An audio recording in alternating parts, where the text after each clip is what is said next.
The Leprechaun Who Lost His Rainbow by Sean Callahan, illustrated by Nancy Coate. In the soft drizzle that was falling on St. Patrick's Day, Colleen wished her grandfather good luck. He gave her a piece of red licorice, her favorite candy, and then he was off to the parade to play the bagpipes. Her grandfather had told Colleen that the notes he and his bandmates played were like colors on the air, colors only your ears could see. Playing music is like building a rainbow, he said. A little man I once knew taught me that. Her mom and dad were going to watch the parade from the window, but Colleen sat on the porch under her yellow umbrella.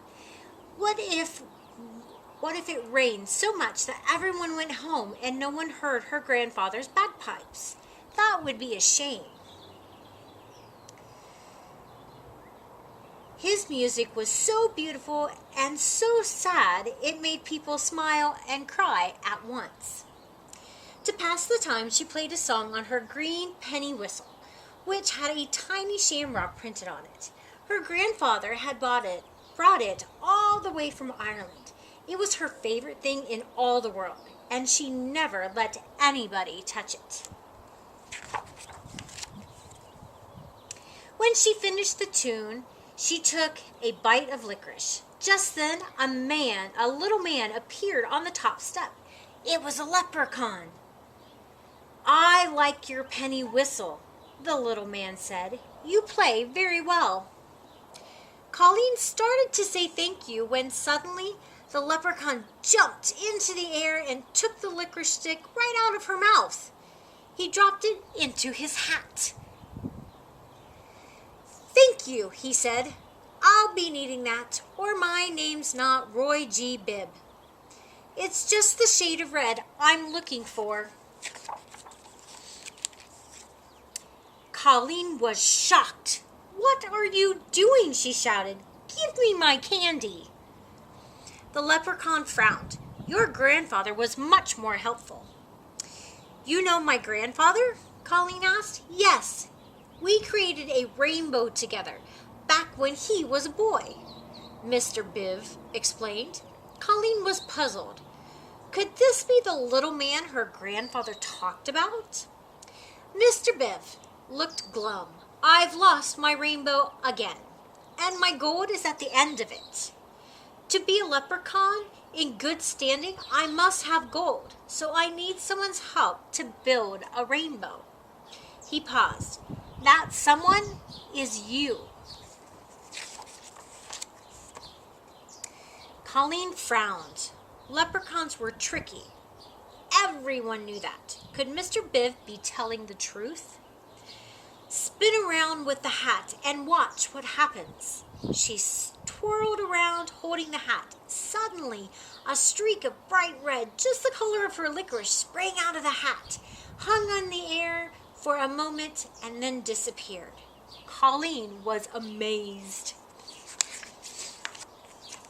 "See," Mr. Biv said, "we're starting to make a rainbow. And if there's a rainbow, the sun will come out to shine on the parade." Colleen took a deep breath. "What do we do?"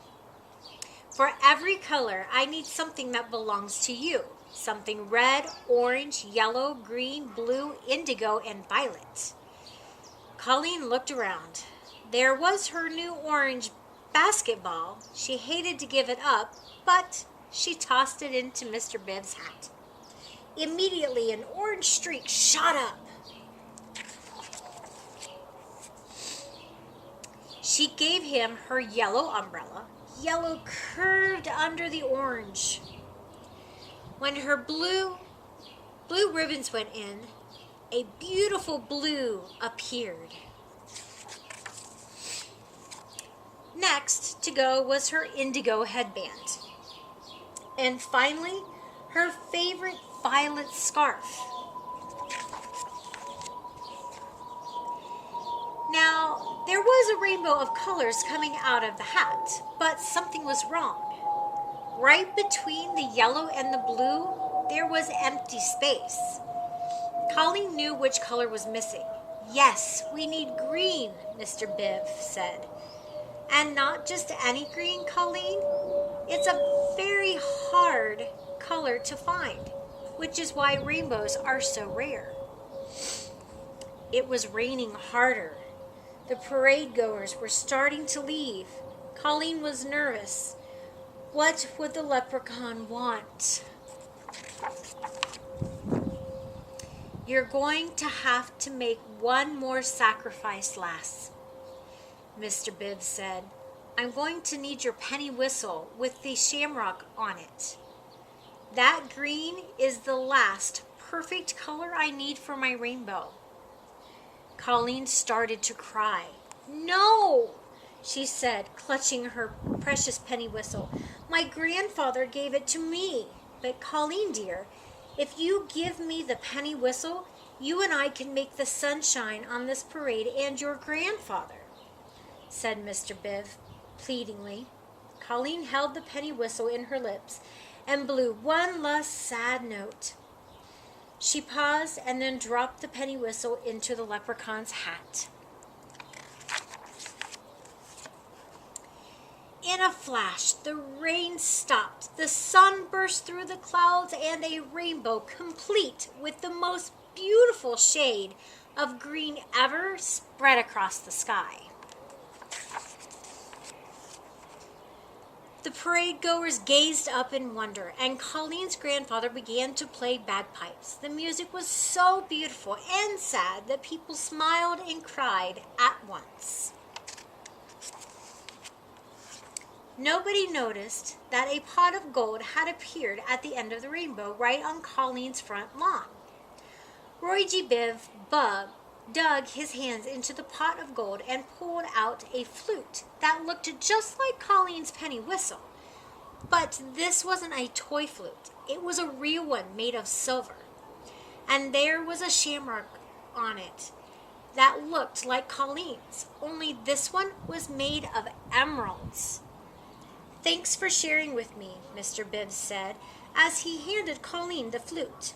And with that, he and his pot of gold were gone. Colleen's grandfather stood in front of her. Who was that you were talking with? He asked.